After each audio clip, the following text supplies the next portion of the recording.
तर भाई सर्वात आधी तर सर्वांना जय भोलेनाथ. कालचा ब्लॉग आहे भाई हा तुम्ही आज टाकू राहिलो काहून की काल तुमच्या आवाज हालत लय भयानक खराब होती. मी लंगडत कोण चालू राहिलो काहून की आम्ही सुकळ्यापासून ते इथलो फक्त कावळा आणि पालख्या पायात आलतो. पोट्टे म्हणत चला आता म्हटलं चला काहीच विषय नाही आहे. मग भाई जरासं पुढे चालत गेलं दिसले आम्हाला मानाची पालखी, अकोल्यातली सगळ्यात मोठी राजराजेश्वर महाराजांची पालखी. भाई हर वेळेस मी याच्यातच असतो पण यावेळेस मी म्हटलं भाई चला वाशीत जाऊ काहून की तुम्हाला वाशीचा ब्लॉग दाखवायचा होता. मग दिसला आपल्याला भाई ओम. मग भाई थोड्याच वेळात आपल्याला लेकरू दिसलं भाई एक बल्लीची कावड एवढ्या दुरून आणून राहिलता. मग आपल्याला भेटले पैलवान तुषारदादा गोतमारे, श्री बाबळेश्वर प्रतिष्ठान यांचे भाई पब्लिक तर एवढी असते, कावड छोटी पण पब्लिक मोठी, एक नंबर काम असते भाई. इथं तर काहीच वाणी लागत भाई. बाबळेश्वर म्हटलं लय मोठं साम्राज्य असते भाई. मग आपल्याला येताना दिसले भाई हनुमान बसती, यांची तर एवढी मोठी पब्लिक होती एका पालखीत की बाप रे बाप. हे बी आवडतात घेत नाहीत भाई कधी. मग यायचंच पाहून भाई निघाली श्री बाबळेश्वर प्रतिष्ठान. भाई यांचं एकच काम लय खतरनाक असते भाई. टायमावर नेतात, टायमावर आणतात आणि टायमावरच भाई मंदिरात पाणी बी टाकून येतात. मग दिसली भाई आपल्याला पैलवान राजूभाऊ चव्हाणची कावड म्हणजेच की श्री भवानी मित्रमंडळ हरिहरपेठ यांना भाई केदारनाथून अकोल्याला भाई कावड आणली. म्हणजेच की लय भयानक काम करून टाकलं भाई. अकोल्याचं बी नाव मोठं करून टाकलं आणि पैलवानचं तर नाव मोठं आहे. आणि हा गडी म्हणे भाई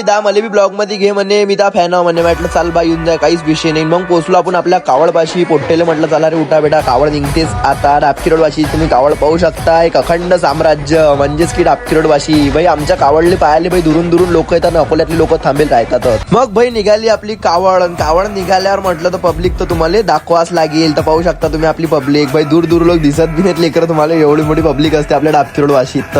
मग भाई प्रणव पलान म्हणे भाई आम्हाला तर घे म्हणे तू ब्लॉग मध्ये, तू एकटाच दिसू राहिला म्हणे, एकटा माहोल खायचं का. म्हटलं नाही बा येऊन जाय. आणि भाई तुम्हाला याच्याच पुढचे ब्लॉग पाहायचे असतील की अकोल्यात किती माहोल झाला आणि कसा झाला, आपल्याला फॉलो करून टाका.